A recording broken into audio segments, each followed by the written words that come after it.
Okay, now you can hear me. Welcome, welcome, welcome. We're back again with another live video for our Friday at 12:30 live segment where I introduce a local business owner to the platform and be able to share some of the experiences being the business owner and what they offer and talk about ways to be able to support these folks. And so I want to introduce you guys to Antonio Williams here, and he owns a company called T.O.N.E, and it's a um, program for justicely impacted people that just got out of any type of incarceration to back into society, where he actually creates ways to help people integrate themselves back into the system. And so, with no further ado, welcome Antonio. Man, glad to be here. Thank you, Said. Really appreciate the platform, and for giving, people like myself the opportunity to, get some exposure to what we're doing. It means everything because people got to know what we're doing out here. So appreciate you. Absolutely. And so, before we get going, I want to try to fill in some of the details about who you are. And so these people can understand the point of view that you're coming from and how you started your company. So if you can give a little bit of background about yourself, so these viewers can understand. Absolutely. So, like Said was saying, we are an organization that helps justice impacted, and that's a wide ranging designation. Like, what is justice impacted? That means you have been negatively impacted by the criminal justice system. And we kind of hyper focus on formerly incarcerated brothers and sisters. So I started that organization going on 6 years now ago. And I started it after, myself returning home after serving 14 years and 2 weeks in the Minnesota Department of Corrections. I was 19 years old, living the life that a lot of these, YNs out here are living right now. That's what we calling them now, right? Um, and I made some choices, and those choices had long-lasting impacts and effects on my life, my family's life, those I loved lives, and people who I didn't know, my community at large. And so out of that experience, I learned who I was, what I really wanted to do in life, the power I really held. And I just, began to love myself again and learn things about me. And it empowered me to build something that was beyond myself, beyond my experience. And it was able to, impact a lot of community members through, my experience. So that's where Tone Up was born from. Absolutely. And so, you brought up a lot of good points, and I just want to maybe highlight one of them for the youth because you said something about being young and getting locked up at 19. For those out there that's listening, that's in that teenage to young adult stage in their lives, why is it important for them to pay attention to what they're doing? Because obviously, spending 14 years sitting down somewhere is a long period of time. And so if you can maybe say something to those folks quick before we actually get into the other stuff, and maybe your words might encourage them to make better decisions. So what do you have to say to those folks? Yeah, I mean, just quite raw and real. Like, it ain't worth it. Don't do it. Like, I'm gonna say that first and foremost.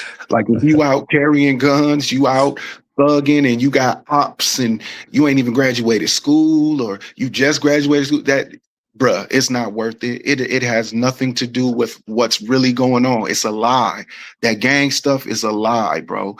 So I just got to be real and raw with my people first and foremost, but also, you know, it's people out here who love you and care about you, and you got options, and you don't have to choose that.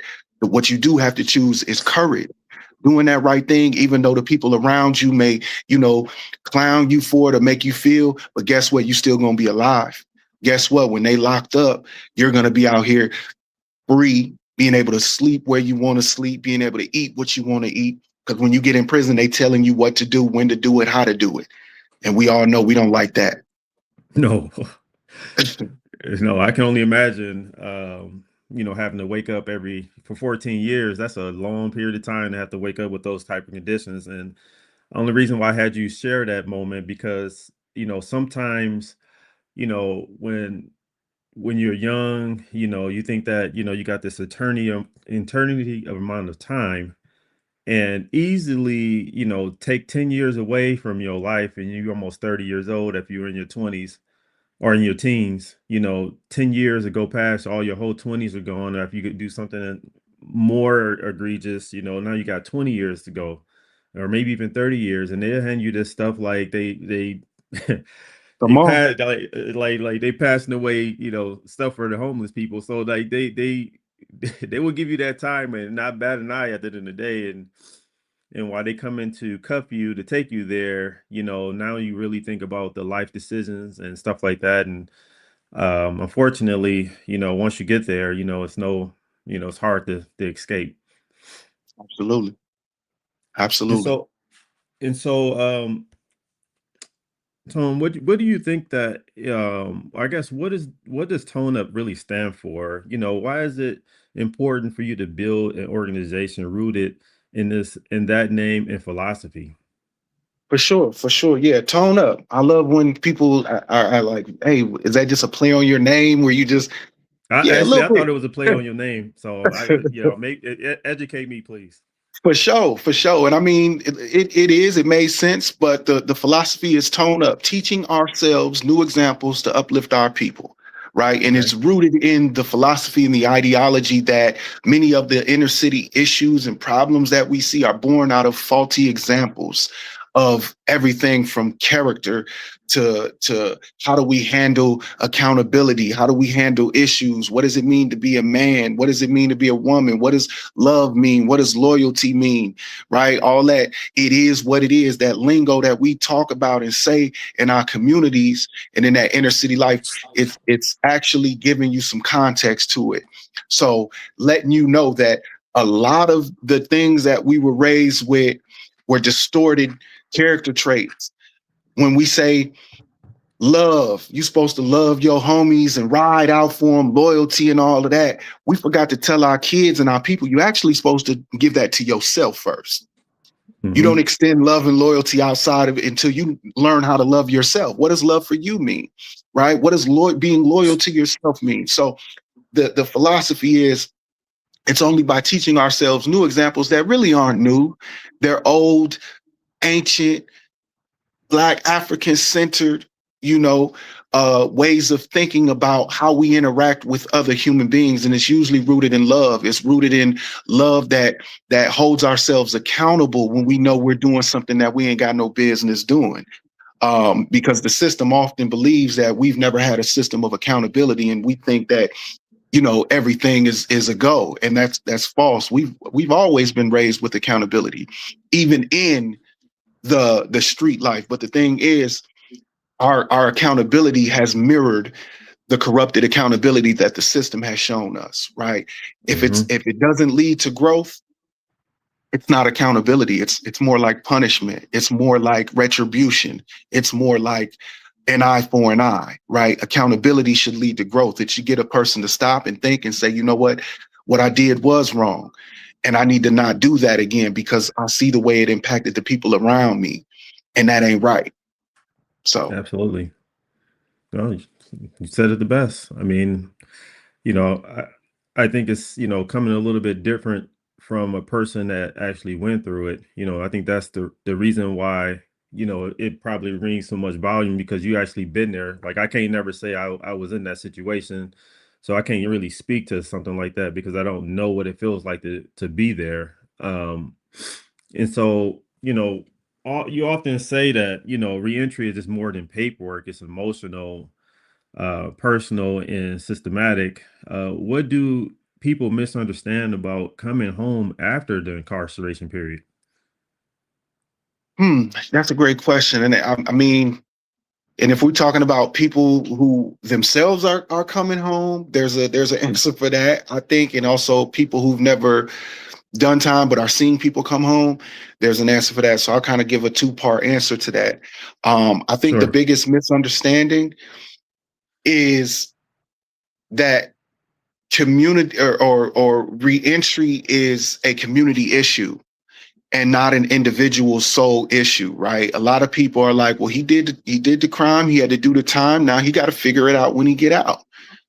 Yeah, they got to Hmm. figure it out. They did all that. That's on them. But what we not realizing is that by not making sure that they got what they need when they come home after actually doing the time that they were sentenced to, because right, they were sentenced to the time to do in prison and not all of the collateral consequences that we receive upon turning home, meaning jobs telling us no, houses telling us no, right? And then all of the residual things that come from that, right? Hmm. So when we look at corrections, community corrections, all of the things that this is what the technical terms are that they call them.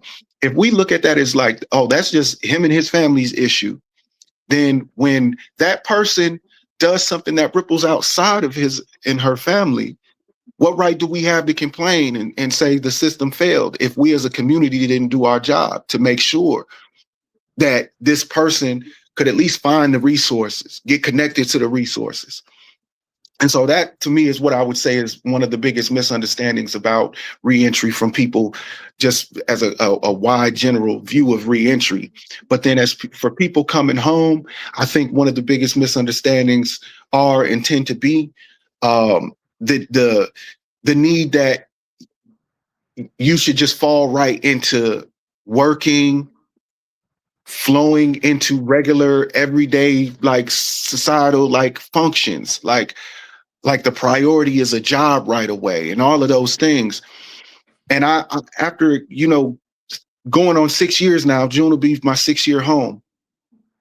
After this 6 years coming up, I'm like, you know what? More and more, I feel like we've been feeding our people a false idea of reentry and putting an undue burden on them.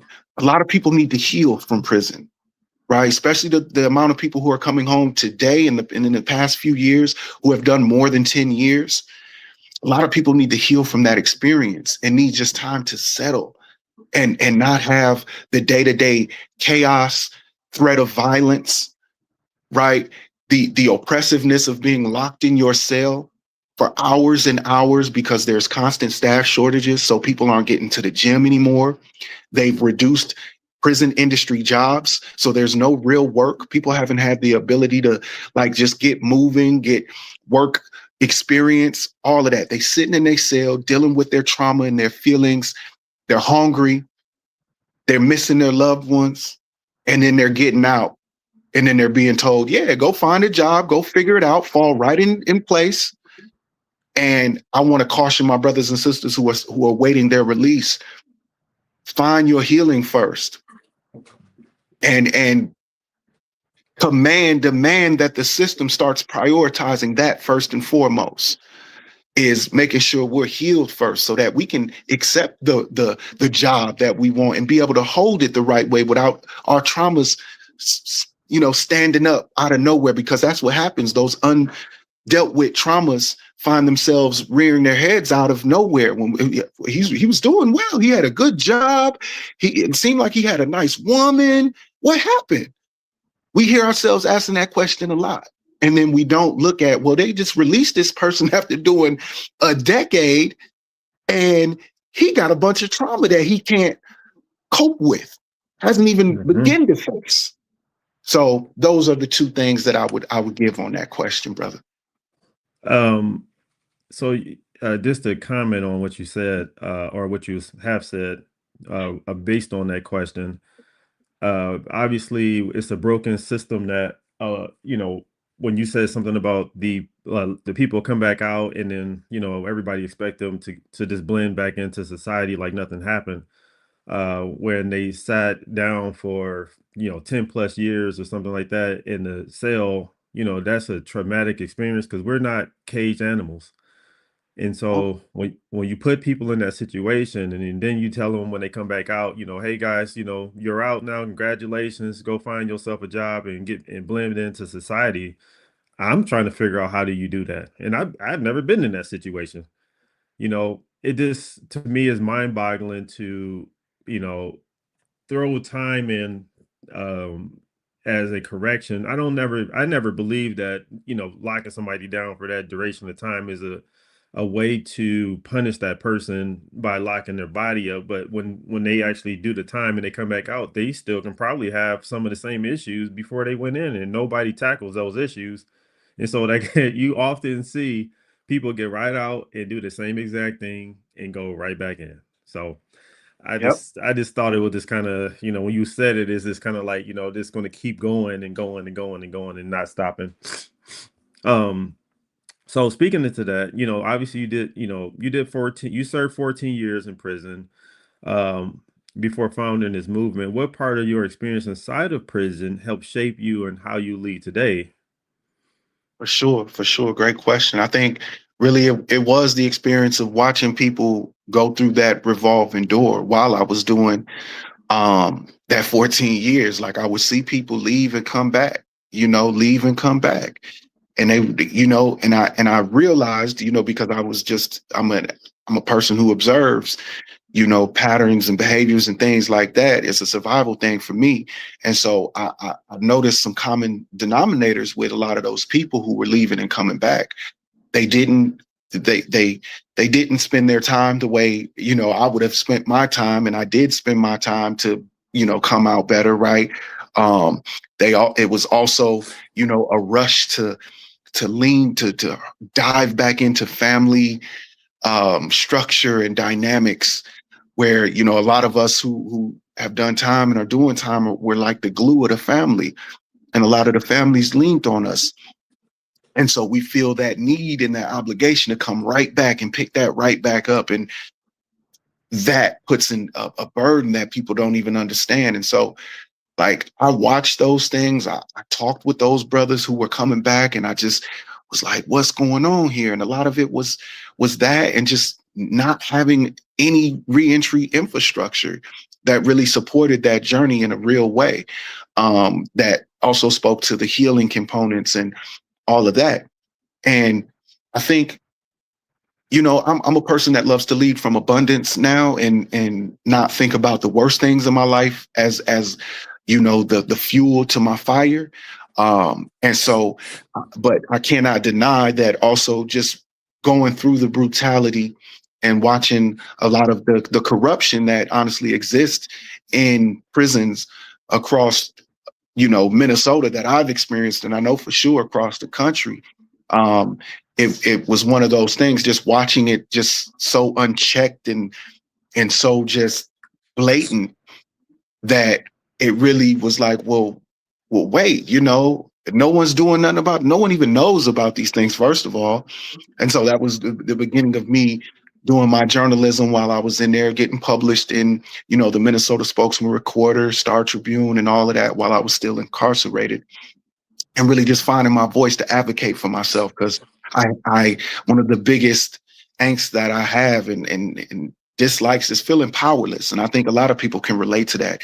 And that's what prison like is the greatest at, is making you feel powerless and letting you kind of know like you're powerless. And so I was searching for some not some get back, but just a way to defend myself against the corruption, a way to speak out against it, and advocate for the people who I saw going through worse than me at times, and like, what can we do about it? And so it caused me to look for different options, and I started learning policy. I started learning statute and law, and I learned the grievance procedure. I started teaching brothers how to write grievances, how to utilize the policy and reference the policy when you're writing higher ups. And I was persecuted for it. I was sent to the hole behind reading a policy out loud. Like they literally, and it's in the papers. It's, you can look it up, all of that stuff. But it just goes to show you, like, what is their real concern in prison? Is their concern really about making you like come out better? Nope. And when you, yeah, when you see these examples of how they respond to a person actually doing better, being better, advocating, using the system that they want you to use, they tell you to use, and that they created for you to use. When you use that, you now become this agent provocateur. You're bucking the system. You're that, you know what I mean? And that's the energy I was met with constantly when I learned how to fight, not doing this, but doing this, right? When Hmm. I learned the pen is mightier than the sword, as they say in that system.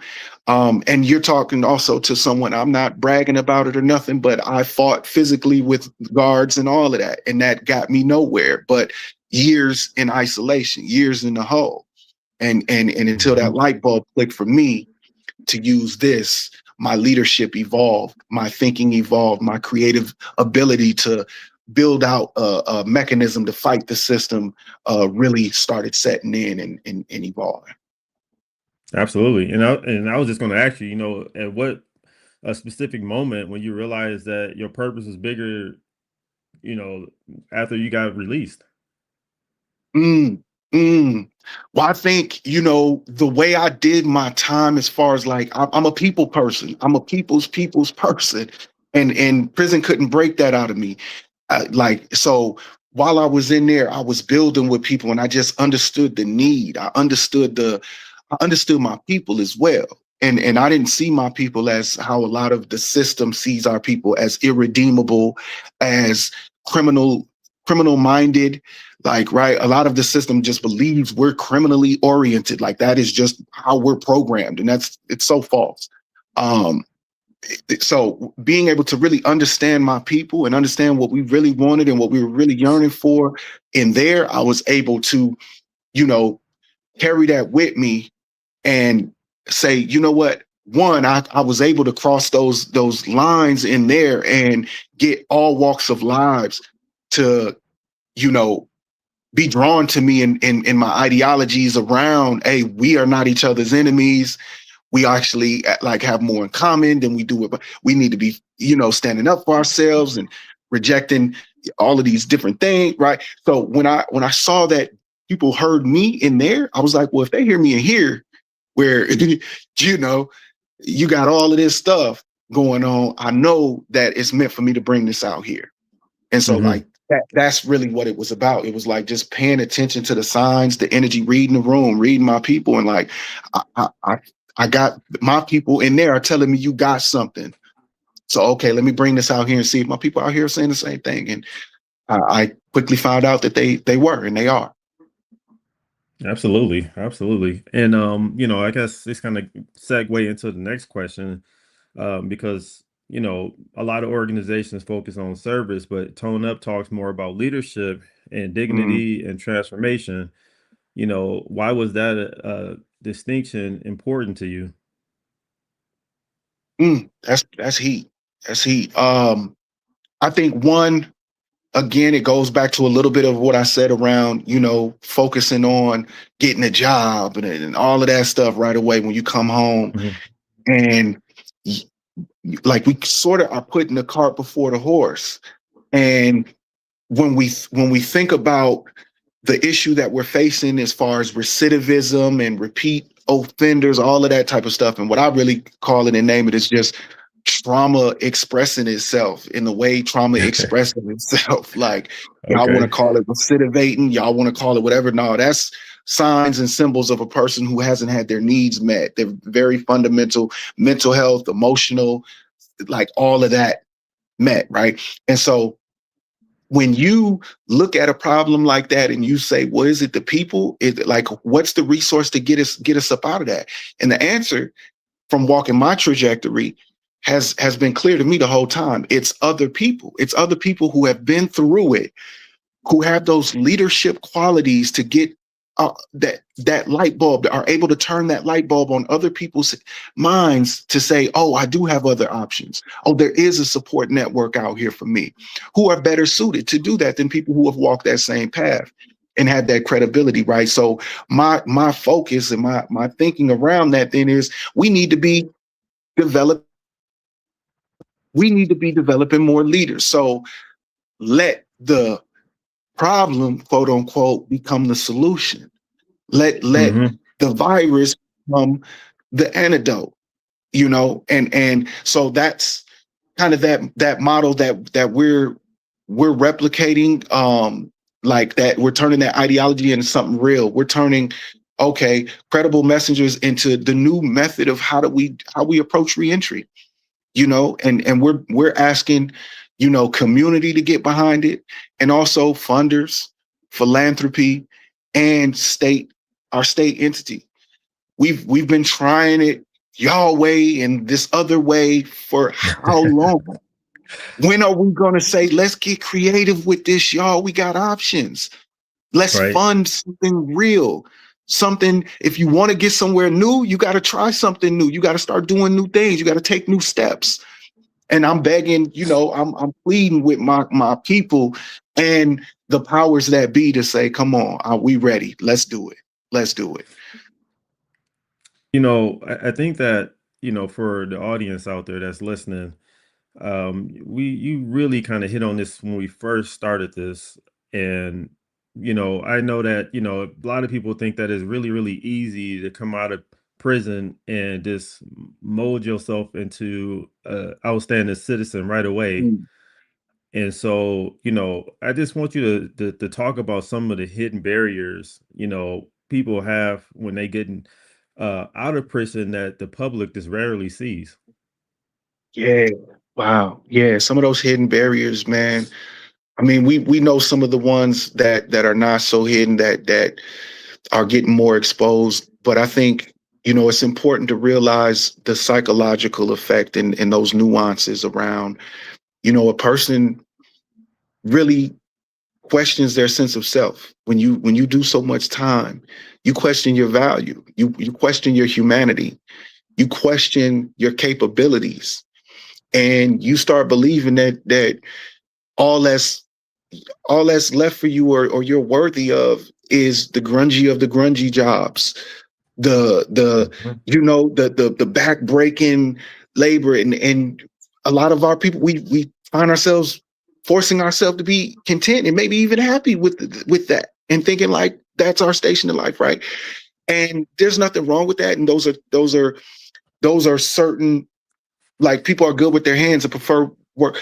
But I push back in the way of, like, well, we should not allow the system to limit what options we have available to us to make a living, when they are making a living off of incarcerating us and welcoming us back into all of these state run, the probation, the parole, the other funded stuff that is stamped by state. They're eating off of us, off Mhm. of our stories, off of our pain, our trauma. When do we take our story, our experience, and say, nah, y'all gonna pay us to consult and tell y'all how it really is and how it should really be if we're to come back and be whole? And so, like, the hidden barriers are the us feeling like we don't belong in certain spaces. So when you see an Antonio, right, you look at, oh, well, he gets invited to these. It didn't start like that. I had to bust into these rooms. I, I was in a halfway house when I first came home, and I got working two jobs, a deconstruction job, and then I got hit up for canvassing, phone banking, and I'm literally coming off my first job, from deconstruction on the bus. People like, oh, it's a protest happening on Broadway. I get off the bus, join the protest, end up speaking at the protest. Like, and then it all started from there. It all started from there. I Mhm. started getting interview requests, and other community organizers wanted to build with me and hear more from me. Some people wanted to support what I had going on. And so that hidden barrier, I was able to get over that myself through my own passionate efforts. And I had a community that had welcomed me back before I came home, that I created while I was in there. And so that barrier is the lack of community, those hidden barriers, lack of community, lack of feeling valued in the community, at whole in their families, the pressure around feeling like they have to pick up pieces that were left when they got locked up, whether that be from family, baby mamas, all of the different scenarios that we could think of.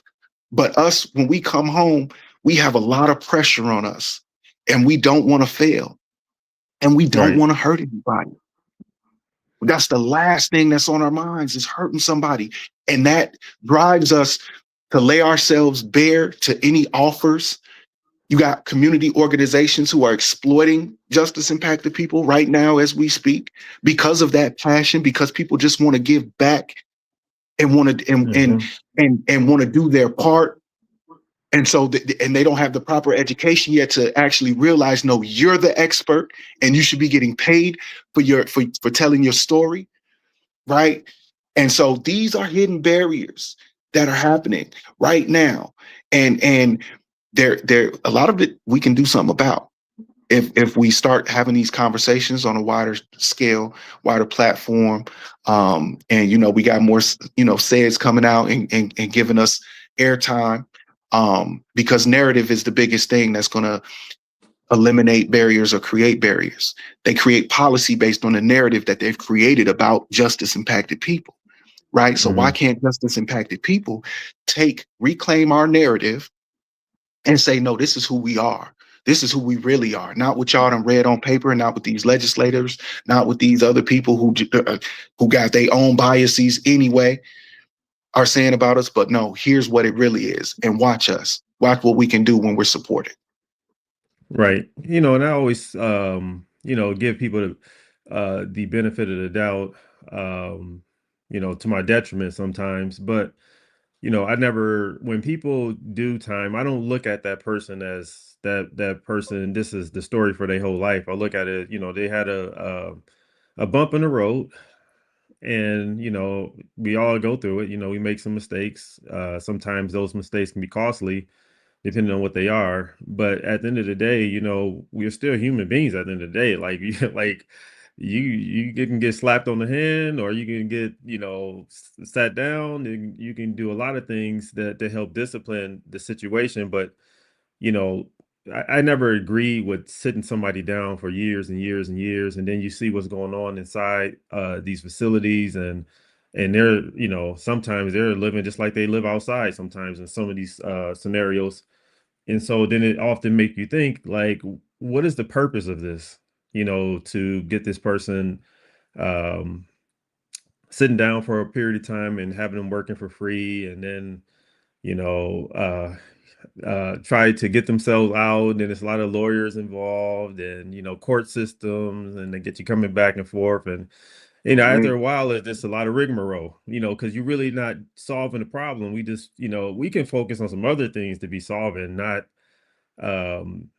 trying to stop a person from getting their freedoms, or you know releasing people that shouldn't be there. I don't think that everybody's crimes is worthiness of sitting down for a long period of time, you Right. know. So absolutely, man. And I think I applaud you for what you do, because it's not easy. I know that the people out there, they got to understand, like, when you doing that type of time and you coming out, it's a lot of stigma with that. Like what you just said earlier, can you get a job? Can you find a place to stay? Because people, don't want to have those, people that just got a prison into their houses, or certain jobs. You're not going to be able to be the front person of an organization because of that. It's a lot of things that most people don't think of unless you create it yourself. And I think that that's where you probably standing at right now, or and saying that, hey, you know what, I'm just going to just start this program on my own and do everything by myself, because the odds of me being the head person of a large corporation is 0%. And so, I definitely applaud you for that. Appreciate you, brother. So just kind of, looking forward, um, let's say 5 to 10 years, what do you hope Tone Up Legacy will be, not just an organization, but as a movement? Yeah, yeah. I think great question. I think, the biggest legacy piece that I want to leave behind for Tone Up is creating leaders, creating, sustainability for justice impacted people coming home, specifically, black and brown, but all justice impacted people coming home.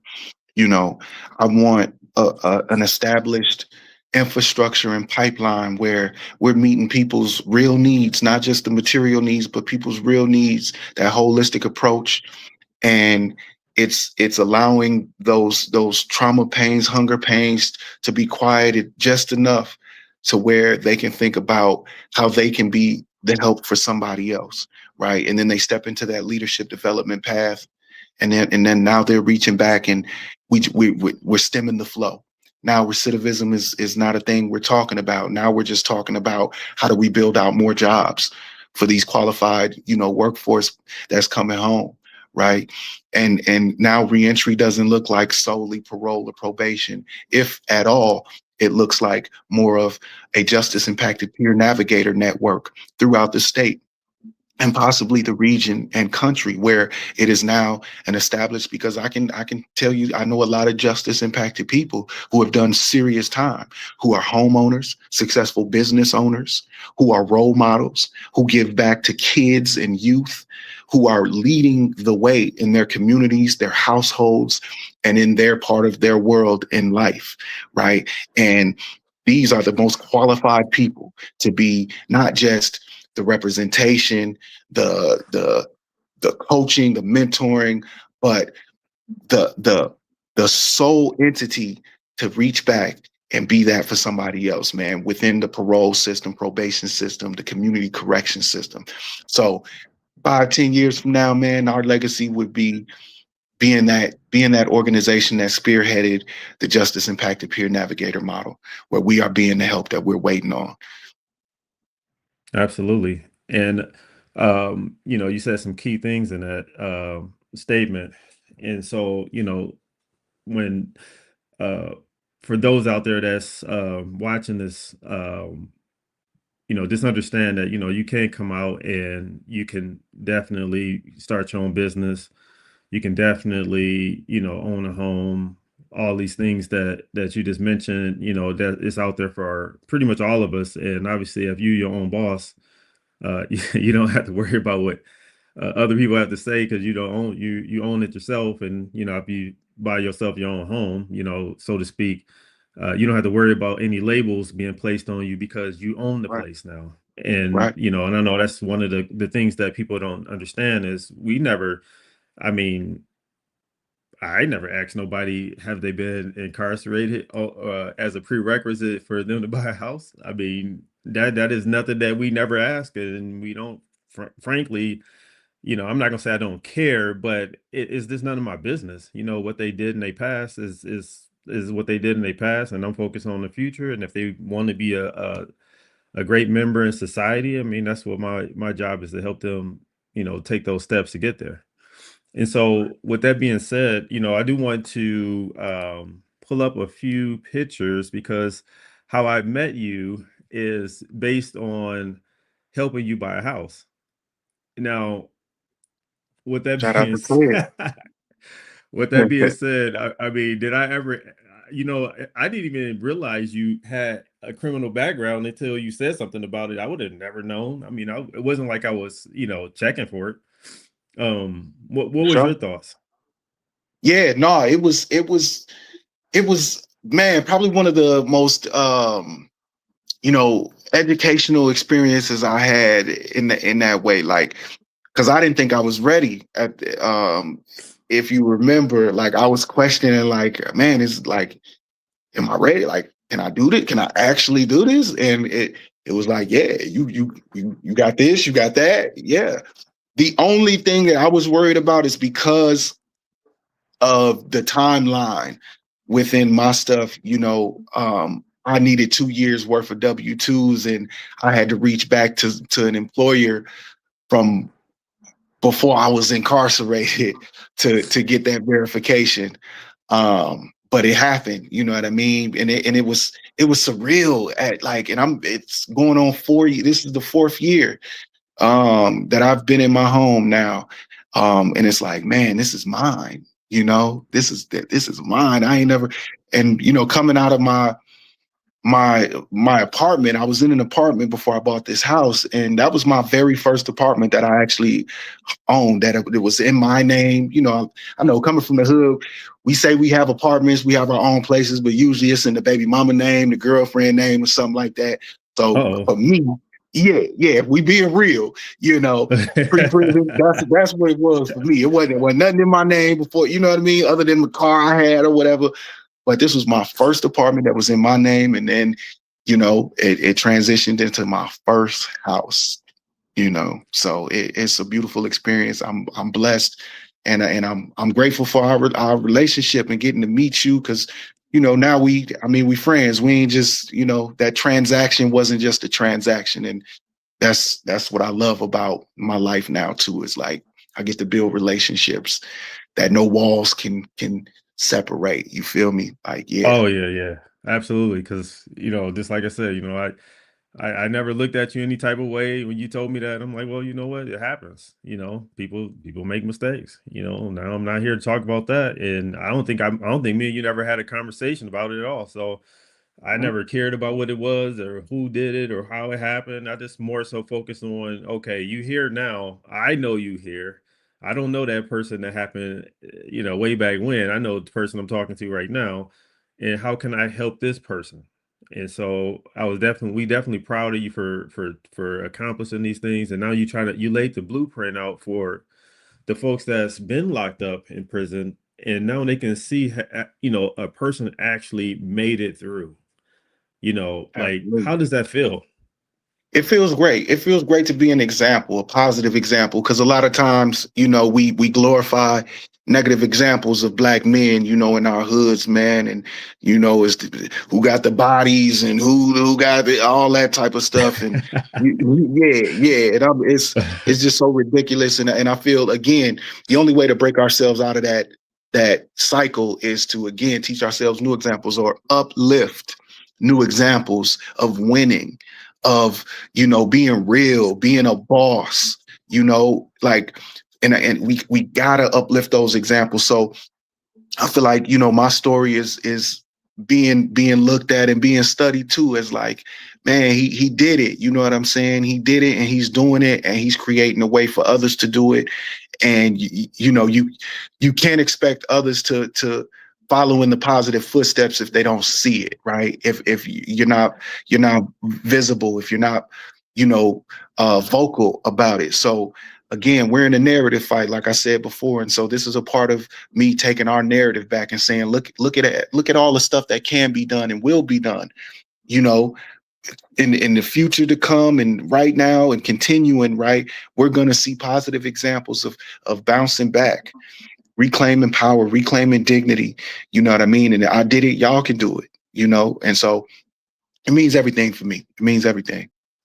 Absolutely. And so, Tone, if the people that's watching this, they have the same situation like we described in earlier conversation, they're getting out, they're looking for resources. Where can they find you at? How can they get a hold of you to find these resources that you can provide for them? Yeah, for sure. Go follow us on Instagram, Tone Up MN, at Tone Up MN. Go to our website, toneup.org. We have a get in contact page on there. You can shoot us a message and someone will get right back to you, schedule a meeting. You can also hit us on our business line, 612-757-4122. Have your family reach out. If you know somebody that's incarcerated, and they're getting out soon, or they're getting out whenever, and you're the family member, reach out to us, get plugged in. It makes sense for you to be plugged in first, so that you can build that relationship with us, and it makes an easier, softer onboarding and landing for when your loved one comes home. So yeah, Mhm. just reach out, and we'll reach back. We here. Okay, so you got some final thoughts for the folks out there? Tone Up Tuesdays, every second Tuesday of the month, we have our group meetings. It's a space where justice impacted people come and just be in space with each other, talk about things that we dealing with, talk about goals, dreams, all of that and share resources amongst each other. So if you justice impacted and you looking to do something positive, be around positive people, Tone Up Tuesdays. We got the flyer. It's on our pages. Get in contact, man. We'd love to see you. Oh, did you send me that flyer? I did send it to you. I texted it to Okay, you. hold up. I'll post it here quickly. Let me see if I can Appreciate pull it you. up.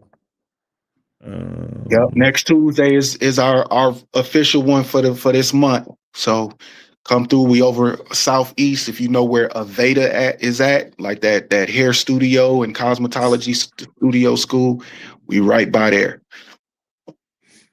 And we Aveda's got, we used to play basketball over there.